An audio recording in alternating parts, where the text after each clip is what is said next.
back in high school again. Words are being exchanged between everyone, and everyone definitely has an opinion on the situation, and they were able to verbalize it to some of the highest ranking Mets officials at Amazing Day this past Saturday as we welcome you to the Queen's Connection. I am your host, Andrew Patton, joined by the co-host, Corne Hogveen. Now, I am going to jump the gun here on two things already. So this is episode number 57. So this is the Johan Santana episode. So I'll steal your thunder there. And I'll steal your thunder, too, for making me look like a bad person. And I'll wish you a happy belated birthday on this episode.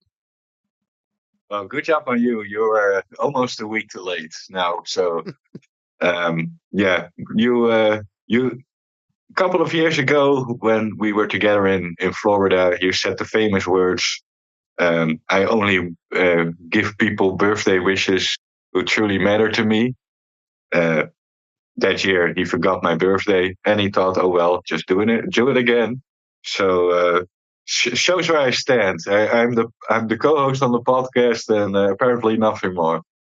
I'm glad we can have that established now. Well, we're not the only one that are trading blows with each other. There were some words exchanged. Well, I shouldn't say words exchanged, but words were said over the weekend, as like I said at the top, when the Mets held their Amazing Day, which from all accounts seems like was a very successful event put on by the organization. And they had a lot of panels that day, and obviously one of the panels is gaining a lot of traction headlines with the leadership group that was talking to Gary Cohen, who was hosting this, Mets manager Carlos Mendoza, the president of baseball ops David Stearns, and Mets owner Steve Cohen. And naturally, as we're at this point in the offseason, the topic of Pete Alonso came up. And right off the bat, the fans started chanting, "We want Pete Alonso," all that stuff right at the beginning of the panel. And you could kind of, and I know they were streaming the videos streaming the panels on like YouTube and whatnot. So you could go and watch it for yourself. While they're doing that, you could see Steve Cohen kind of give them, the hand gesture, like, "All right, settle down, calm down, whatever, blah blah blah." And then eventually, as the panel goes on, they're talking about Pete Alonso and his situation, and David Stearns gave a very good answer. As we said many times, we love Pete, but it's a business, and we got some good young players in our system that we feel really confident about, which got some boos from people, which is ridiculous in its own right. Well, we can dive more into that, but the quote that's making the rounds is the one that Steve Cohen gave after David Stearns. And he said, I'll read the direct quote. It's a little lengthy, but it has to be read for this context. This is from Steve Cohen. "We've made a significant offer to Pete, and what David said is correct. He's entitled to go out and explore his market," which, by the way, he doesn't really have one. And that's what he's doing. "Personally, this has been an exhausting conversation and negotiation. Soto was tough. This is worse. A lot of it is we made a significant offer. I don't like the structure of the offer that are being presented back to us. I think it is highly asymmetric against us. I feel strongly about it. I will never say no. There is always a possibility. The reality is we're moving forward. We continue to bring in players. As we continue to bring in players, the reality is it becomes harder to fit Pete into a very expensive group of players we already have. That's where we are. I'm being brutally honest. I don't like the negotiations. I don't like what's being presented to us. Listen, maybe that changes. I'll always stay flexible. If it stays this way, we may have to go forward with the existing players we have." Steve Cohen gets an A+ in my book for this answer. This needs to be said, and I'm glad he said it in front of the fan base, because the fan base needs to hear stuff like this. Look, I get people love Pete Alonso. It's way more of a sentimental thing than anything at this point. That's what it is with Pete Alonso. I bet half the people that were in that panel sitting in the crowd, you talk to them back in, let's say, let's say August, I bet half those people were probably fine to move on from Pete Alonso at that point in the season. If it all goes back to what we've talked about in the beginning of our offseason videos. If Pete Alonso did not hit that home run in Milwaukee, a lot of people would be fine where the Mets are at right now. But he hit the home run, he extended their season, and he had a very good postseason. We do have to give him credit for that. He had like a 998 OPS or something like that in the postseason. He had a very good postseason for the Mets after a bad first two games in Milwaukee in that wild card round. But it's a business. And obviously, we've talked about this even on our last episode. This is not the New York Mets saying Pete Alonso is worth only 3 years, 70 million. It's all of Major League Baseball that is saying this. It's not just a Mets thing. So I'm very glad Steve Cohen was brutally honest, like he said in his quote. He's brutally honest. This is how it's going. This is how it is. He's going to stay flexible. If they come back and they work something out, great. But you need to address the other needs that the team has, and they have done that by bringing in Winker and AJ Minter. They were also interested in Jerickson Profar, who recently signed with the Atlanta Braves. So they're still being active, in free agency, and I'm sure we've talked about it as well. Maybe they'll like explore a trade option or something like that. They're staying active. They're still adding to this roster. But like you said, as they continue to bring players in, there's less room for Pete Alonso. And I think the Mets are taking the right approach with this. And I think David Stearns and Steve Cohen, people need to trust them, especially David Stearns, who has a tremendous track record going back to Milwaukee. And even just last year alone, did a fantastic job with this team. So people, I think, need to chill the you know what out and let the Mets do what they are doing because I think they are playing this correctly. Yeah, few things I want to add because you gave a well-rounded rant. I would say there a well-rounded rant. So it was good on you. You're totally correct. Um, I do find it a little bit unfortunate that the Mets we as fans are lucky enough to have a guy like David Stearns at the helm. We have said that on the podcast numerous times. I think the Mets are very lucky to have such a bright baseball mind as their president of baseball operations. And one thing that does bug me is that when David Stearns gives his answer, he gets the boos, and then Steve Cohen gives an answer and he gets the cheers. While David Stearns has to give the more, maybe not as brutally honest answer as a president of baseball operations. I think it's silly that Mets fans boo that guy who maybe not in the same words, but is exactly saying the same things uh, than Steve Cohen. And because it's Steve, people are cheering. And that bugs me a little bit. I think David Stearns earns a lot more respect than he gets from a lot of baseball fans. Steve Cohen has done a tremendous job too. Um, Mostly, I would let this type of things go with the president of baseball operations, and I don't want my owner. I've said that here too. I don't want my owner of the baseball team be that much of a big part in decision making.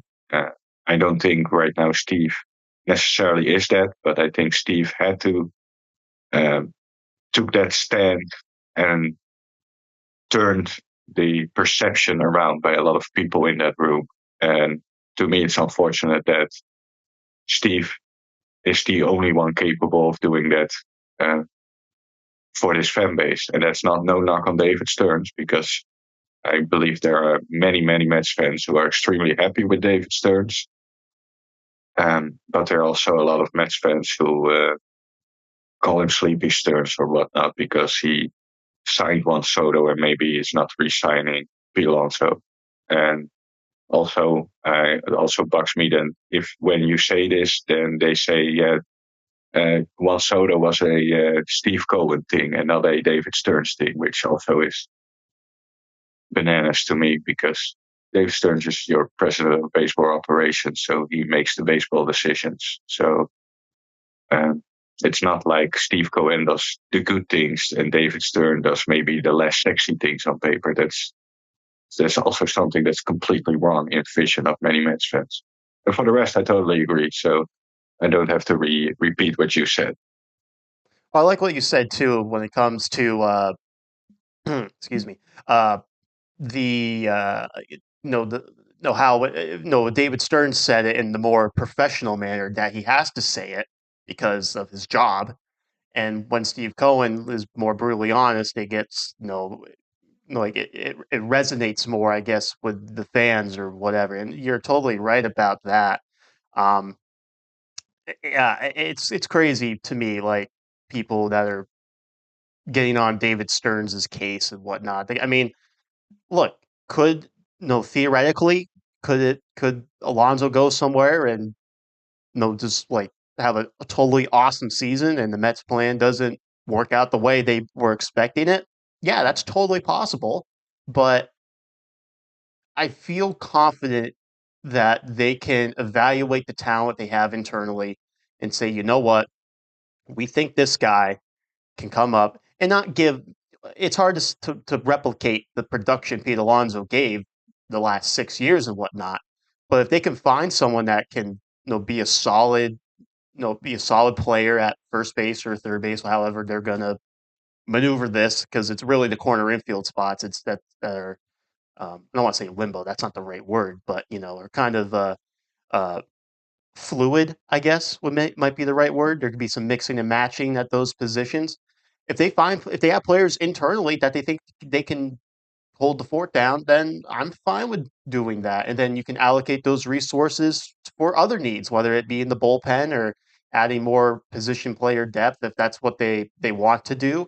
Because it does seem like they want to add at least another major league position player, maybe not at the price level that Pete Alonso is or at Alex Bregman is looking to get. Um, so I trust, like I said, I trust what this leadership group is going to do for the rest of the offseason, and I think they deserve the to have that leash from skeptical fans or whatever because like like I said, they not just in Milwaukee, what David Stearns did last year showed he knows what he's doing and he's willing to make moves in season to adjust the roster. And I mean, obviously last year, a lot of it worked out. So, I mean, why not have that belief in the president of baseball ops? Yeah, definitely. Yeah, like you said, last year's opening day roster was completely different than what we saw at the end of the year. So what we see on opening day doesn't mean that that's what we see at the end of the year. And I also one thing what Mets fans tend to do really well in trade proposals is prospect hugging. But when it comes to who is on their major league roster, they turn completely around. So that's something that's a little bit confusing to me as well. Because if you see trades floating around for a very good player, they tend to under value the return that the other team will get. And then right now, yeah, if you wanna have a team that we can compare it to the Dodgers all we want, but if we want to be a consistent contender for years to come, which I think the Mets obviously want, you also have to develop well. And to develop well, you have to find ways to get your younger players um, on the team. So right now, I think if you look at what the Mets did with getting Juan Soto, who is probably a player you can develop to maybe a. I think that's such a bigger plus than Pete Alonso, and Pete Alonso to me is easier replaceable, um, obviously than a Juan Soto would have been. So you add Juan Soto, and then you might eventually try to see what you have in your organization to replace Pete. And that's not me saying that, like you said, Pete Alonso is an easy guy to replace. Definitely not. But Juan Soto is one guy that already does that. And I think people tend to forget that we have that guy now in overall kind of the same lineup we had last year. Put the full season with Mark Vientos, and Luisangel Acuna did really well. Short, obviously a small sample. You maybe give Brett Baty a shot, you maybe see Ronnie Mauricio, and eventually, if one of those three works out, you have a Mark Vientos situation, which means you have a potent bat in your lineup for extremely cheap. And that's what good organizations do. And not I don't believe in the great organizations just buy. I believe good organizations still find players from their own organization and then add with buy.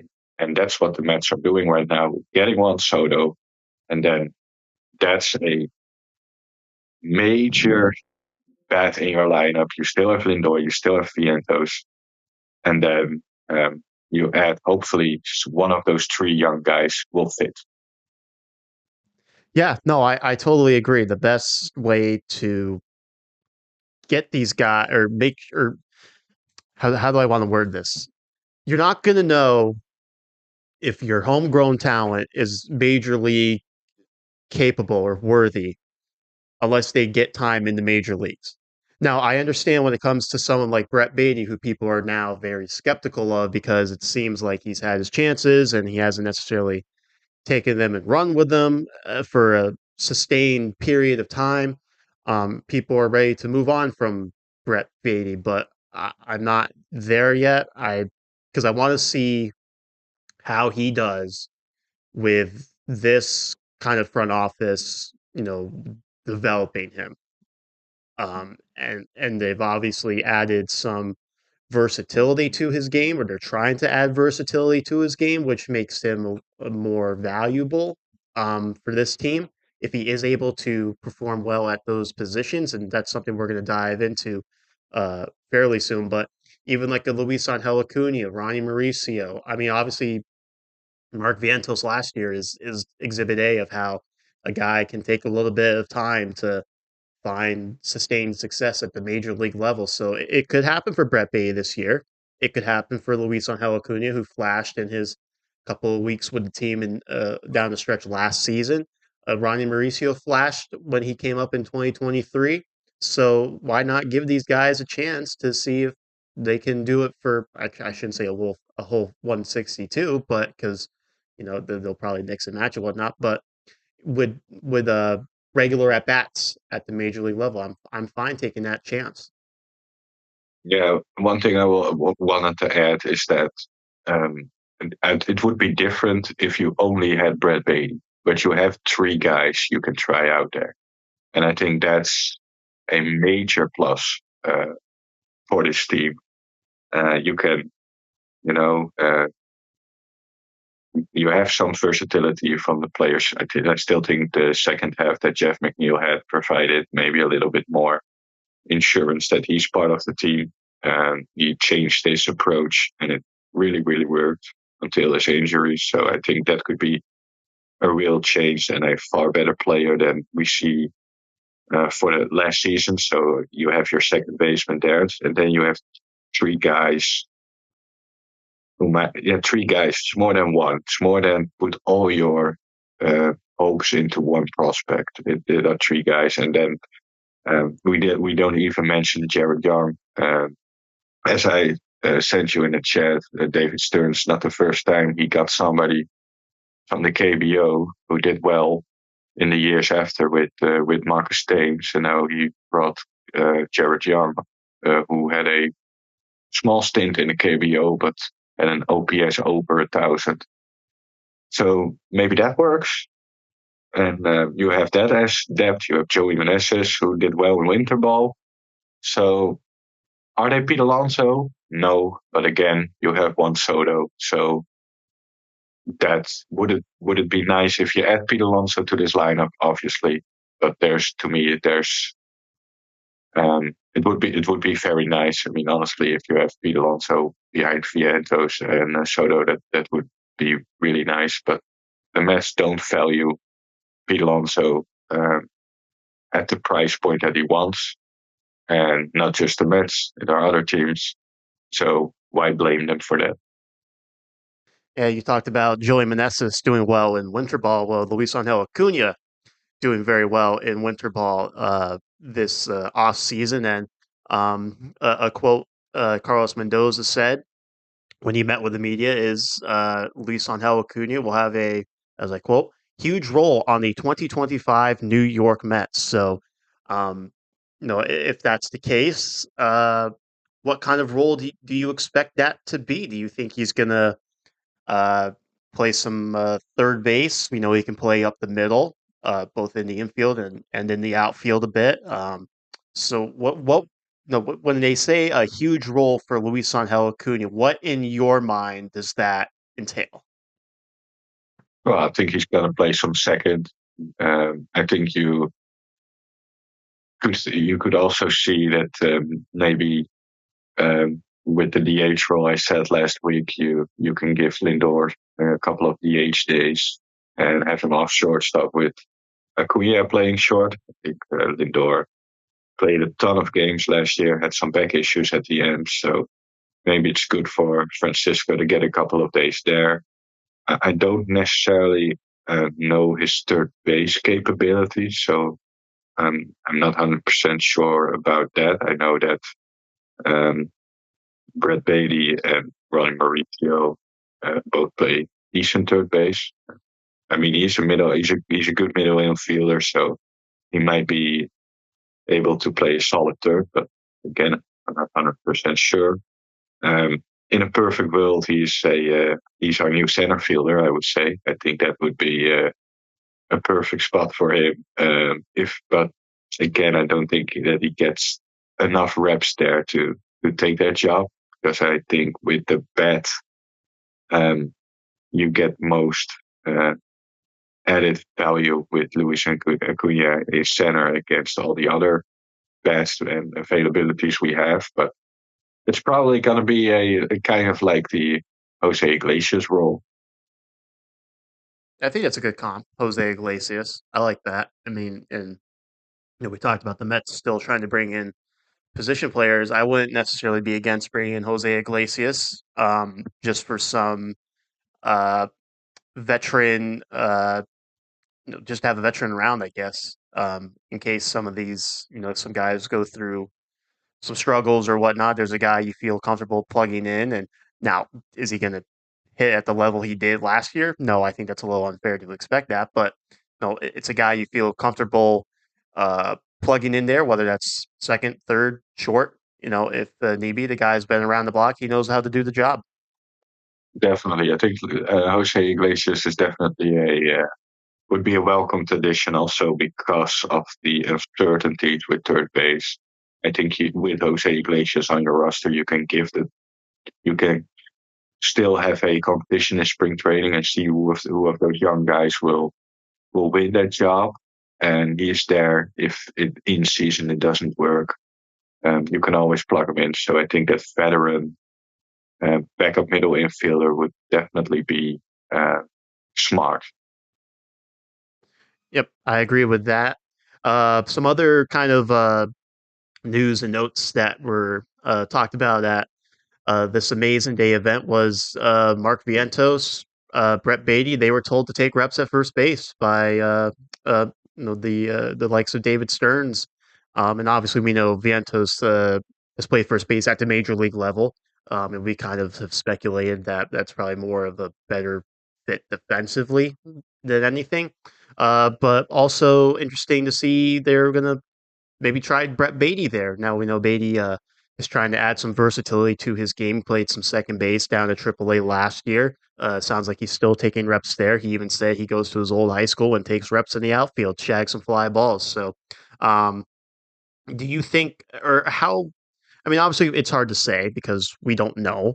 But do you think Brett Baty has the capability to handle first base at the major league level if need be? Yeah, sure. I think he showed major improvement as a third baseman last year. I think right now it's clear that the better third baseman defensively, in my opinion, is Brett Baty. And I think if you look at all the defensive metrics, they agree. Uh, so should say that with him also moving over the second, he played some corner outfield in his minor league career. That the Mets seem to think that he is um, athletic enough to also play first. So why not? I mean, uh, not yeah. I always find it tough because it's not necessarily a certainty that when you play a good third base, that you first base is always a little bit seen as the position where you always can transition to. That's not always true. So I haven't seen him play there.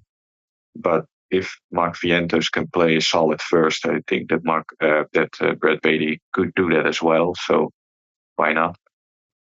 Yeah, I think that transition could go well, but like you said, obviously, defensively at third base, Brett Baty is uh, he showed a lot of improvement there. And something that was talked about too that never really crossed my mind. When Jesse Winker was talking to the media after signing his contract, they asked him about about playing first base, and he said he played some first base on a rehab assignment, and he'd be willing to do it if that's the case. So, we talked about in the last time Jesse Winker could still get some time in the outfield, maybe just not just strictly a DH. Well, maybe, he does get some time in the field, but maybe he's going to be gain some reps at first base. He's definitely got the body to play first base. Like he's a lengthy guy and whatnot. Now, obviously, there's the caveat of can he pick it at first base? On short hops or whatnot. That's always the big thing with me when it comes to playing first base because you're going to get short hops a lot during the season. Are you able to be like the ice cream man and get the scoop, have the perfect scoop, or and there's also the part of sometimes you got to stretch out to grab that ball, beat the base runner. So Jesse Winker at first base, I thought it's an intriguing idea. I think it's something we will they're definitely going to explore on the backfields in just a couple of weeks down in Port St. Lucie, and I even see a spring training game or two with Jesse Winker penciled in as the first baseman to start the game. Yeah, why not? That's what spring training is all about. I would say that I think that third base, the first base transition with, like you mentioned, excuse me, the scoops. I think with third, where you get a ball hit extremely hard, it's it's a little bit the same, not exactly the same, obviously, but I don't think you have that much of that quickness with the glove picking it off the ground in the outfield. So I would say that the transition from third to first is easier. But on the other hand, we have seen a lot of outfielders play good first base. Um, Bryce Harper is now the prime example who has played a tremendous first base according to the defensive metrics. So definitely can be done. And if he's comfortable there, you should definitely give it a try. And it gives you another option. Maybe if Jurickson Profar signed, I also said to you that he had positive numbers at first base. So um, then you could. It's always good to have multiple, players who can play certain positions. So, but I think that the Mets will definitely get a kind of like player who maybe is able to play first uh, at some point. Still believe in that they get a player who is capable of playing that position well.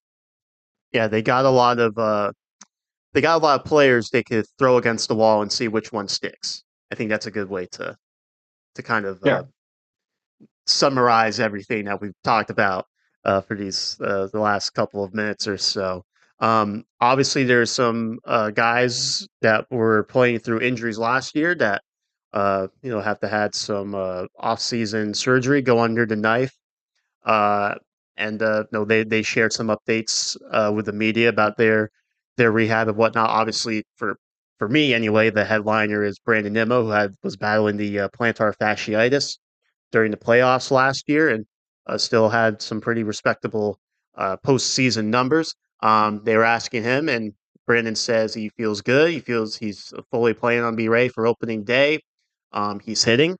Just need to incorporate running into his off-season regimen. So Obviously, the running is the big part there when it comes to plantar fasciitis, and see how that goes. One of the newest Mets, AJ Minter, he had his season cut short last year with left hip surgery in August. They were asking him about that. He says, hopeful to get on the mound and be ready for spring training. The goal is always to be ready for opening day. And he says the hip feels really good. He's happy where he's at. So obviously that's good. And obviously the Mets wouldn't have made this signing if they didn't feel comfortable with where AJ Minter was at with his rehab with his hip. So that sounds positive with AJ Minter. Kodai Senga, he's in Japan. He's doing very well. This is from Carlos Mendoza. Jeremy Hefner went over there, I guess, recently and to visit him, and he said the reports he got back were all positive. The trainers went out there in December and visited Kodai, and they seem happy with the spot he's in. So that's obviously a very good sign if the Mets can have a healthy Kodai Senga with this already deep rotation they have going. One of the more interesting guys is obviously Ronnie Mauricio, who tore his ACL in winter ball in the offseason last year. They said he's going through his running progression. They're taking it slow with him because he obviously he missed a whole year. You want to try to avoid as some setbacks that he's already had. But he's doing baseball activities, hitting in the cage, taking grounders, throwing, all that good stuff. So it's kind of seems like a Nimmo thing where it's, just kind of seeing how the running goes with this injury. And obviously, we hope that Mauricio continues to progress and is in spring training and able to participate whether it's on the backfields or in game action. And a bit of a forgotten guy when it comes to injuries was Dednell Nunez. And they were asking Mendoza about him. He said he's thrown some bullpens, live BP down at their academy in the Dominican Republic. Just like Catch, starting to get him going, building him up. All reports talking to him, he's in a good place. So obviously, Dednell Nunez was a bit of an unsung hero last year for a Mets bullpen that was that struggled at times last season. He was more of a stabilizer. The guy he was more consistent than some of the other guys that were in that bullpen. So obviously, if they can get Deadnell back up to speed, that's going to be very, very good for this Mets bullpen. That has had some question marks about their from a high level, I guess, off season. When it comes to bringing players in or whatnot. But like we've talked about, they brought in a lot of pitching depth on with guys on minor league deals that could easily, with good springs, be a part of the opening day bullpen. Yeah, we're gonna have a tremendous bullpen. Uh, I love Daniel Nunez. So if you have a healthy, obviously it's with a lot of teams, health is important. But if you have a healthy Daniel Nunez with now Minter, yes, I think that's a very strong back three. Uh, so yeah, I'm all good reports. I think obviously Senga, if you get a healthy Senga back, I think people forget also how good he looked when he returned against Atlanta in that game, where he also hurt himself again. He looked tremendous. So people tend to maybe get a too much stock into what he did in the postseason, but obviously it was such a weird year that I definitely understand that Kodai Senga wasn't at his best in a Dodgers game. So if we get a healthy Kodai Senga back, that's a major boost, and he can be an ace type pitcher. So that's very good. On the other hand, it's spring training talk. We know that you mostly hear best shape in blah blah blah, all that kind of stuff. We have to see how it goes. Injuries will happen, also this year. So hopefully we limit it and uh, keep uh, keep the most of our guys on the field. But still, it's gonna happen then. So I don't put that much stock into what people say about health reports in general. Yep. Now, obviously, all fair. Yeah, everything's tongue in cheek at this point in the off season. Let's once you get down to Port St. Lucie and you start get rocking and rolling, then you'll see how your body responds and take it from there. But obviously, if they're not just BSing us and what they're saying is true, then obviously it's great. But only but we'll see in about a month from now. Well, actually less than a month, I guess. I mean, it's going to be February on Saturday. That's crazy. And then the pitchers and catchers will be reporting just a week and a half later or so. And the first spring training game is less than a month away. So everything is coming up. It's coming up quick. Now, one last thing we'll talk about on this episode, and just just just play with me here for a little bit, all right? I know uniform talk is not maybe a sexy topic for some people, but the Mets did release a new road alternate jersey at their Amazing Day event. They're going back to the 1987 script, New York, and you know it there are elements of it that could be better. I'll say that. I'm not necessarily a fan of the pullover. I think baseball jersey should be the button, but maybe that's just me. Um, it's also kind of got the V-neck thing going for it. I'm not entirely a big fan of the V-neck look, but the thing that probably bugs me the most about it is uh the font or the coloring for the letters and numbers. It's just it's blue lettering outlined in orange on a blue jersey. So it's I don't really like it's weird to where it's just like you're using the base color as your font and number color too. And it's just outlined in orange. I don't really like that. I think if it was like orange highlighted or outlined in white, it would pop a lot better. It'd look a lot better. Um, is it terrible? No, I guess not, but it could be a lot better in my opinion.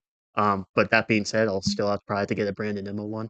Um, but no, that was probably um, the least important topic that came from Amazing Day that we talked about. That's why we saved it for last. But do you have any thoughts on these new road blue alternates that I guess from all or based on kind of what we're looking at here is probably going to replace the home blue alternate in the jersey rotation. So, any thoughts on the new swag for the Mets?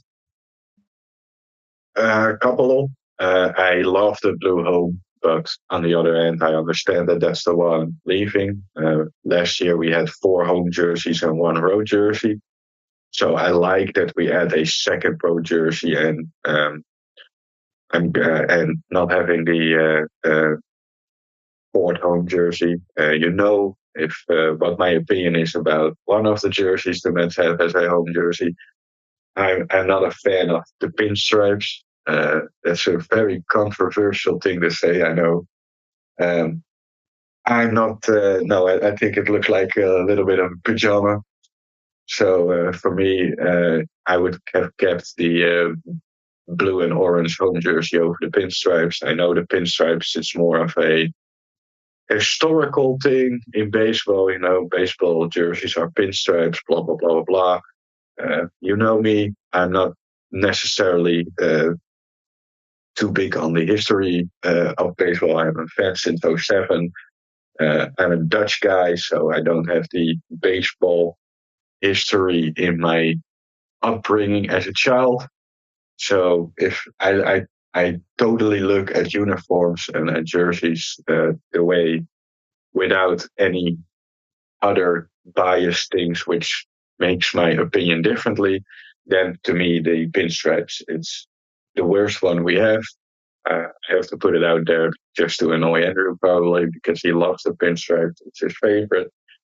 Um, I do agree with the pullover, although for me it's more. I love it. I love the jersey as a jersey you can wear casually as a fan. I think it's a very cool jersey to put on a jeans and go out somewhere and have that jersey on. I think for that reason it looks really, really cool. Um, but I am afraid that the outlining when you are at the ballpark is too hard to read. So for that reason, I would have put on, like you said, a white outlining. I think on the TV, it's not a big deal as we saw with the black jersey.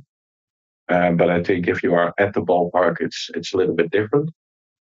I think you need the right outlining, and I think the fans in the ballpark, uh, some need that. I think there are many fans who know who are in the upper deck, who a certain player is in the outfield or who's coming out of the bullpen because of how they pitch or how they look, etc. But there are also a lot of fans who don't know that.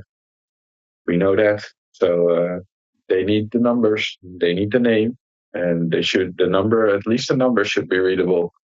And I doubt that it's in the ballpark readable. So I think that's maybe a little bit of a miss. And the pullover, it's it's fine by me if the players are fine with it. If they think the pullover fits well and they can play good baseball in it, I think it's a cool look. But I do believe that the bottom off, the that's a different way of view where you play probably, and they are used to that. But they probably ask a lot of players about the new jersey and if they are agreeing with it not being a bottom up shirt. I'm all good with it. Well, there's your uniform talk in this episode of the Queen's Connection. I'm sure people will have turned it off. There's actually a lot of people that don't like uniform conversations. They don't like it for whatever reason. I'm always intrigued. No, I got that fashion. I'm stylish. I'm like Lindor. Yeah, I'm like Lindor with yeah, Gucci and Louis Vuitton and all that stuff. Whatever. I only know those names because like of the females in my family and they want all these bags and whatnot. That's the only reason why I know all those fancy no, schmancy. you would give Lindor a run for his money for the stylish MLB player if you were an MLB player. Right. I show up to the ballpark with my sweatpants and sweatshirt and with the hood ups and all that good Yeah, stuff. That's exactly my style. yeah. But all right, A great workout. you're right. Yeah. Oh yeah. I have those Never, like never wear a hat. yeah. What are those loafers? I have my loafers on too. I have no idea what loafers are. They're just like Probably I think heavy. they're just like slip on shoes basically or Oh, whatever. right. They don't have Yeah, Crocs. laces or I think you can wear Crocs. You Crocs. can pull. There we go. Yeah, that's show up to the ballpark like that. Hell yeah. Go 3 for 4 Yeah, that night with a bomb. yeah. Then we know that you have to wear it again the next day and the next day Hey, the because next you're super superstitious. So you're an idiot, but that's okay. That's right. The superstitions will be coming back in, well, Oh God. yeah, well, I guess technically less than 2 months because opening day is the 27th, so it'd be the night before. You have to get the superstitions going. So less than 2 months, the superstitions will be back.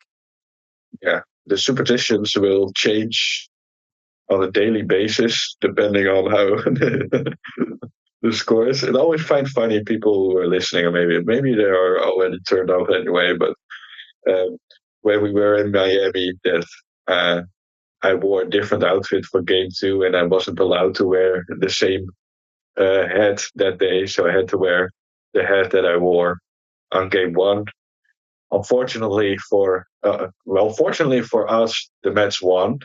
Unfortunately for you being the superstitious idiot, you thought that it was because of I wore that hat. I'm just saying, we have Yeah, evidence. We have concrete evidence that yeah. it worked out. For one game, Andrew. For one game. Well, you do you, I'll do me. Yeah, I'll let you do you, but I just make fun of you. Yeah, like everyone else in the world. So, Yeah. all right. I think we're gonna wrap this up here. I think we've had a lot of good conversations in this episode. Episode number 57 of the Queen's Connection, the Johan Santana episode, as we are dubbing it. So, Mr. Corne Hogeveen, we thank you for joining us. And I know you're playing tennis later, so go be Rafael Nadal and just go kick some ass.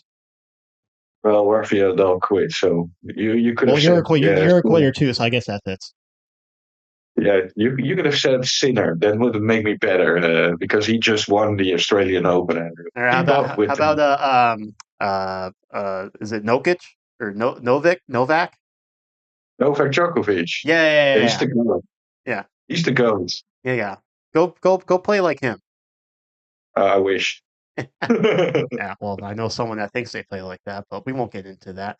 We're gonna remind you to like and subscribe. wherever you listen, YouTube or Spotify. And make sure to like and follow us on Facebook and Twitter, X, whatever you want to call it. Elon's website, we'll call it. We thank you for joining us. And we'll talk to you soon, right before spring training starts. Maybe we'll get a couple more episodes in, but baseball is right around the corner.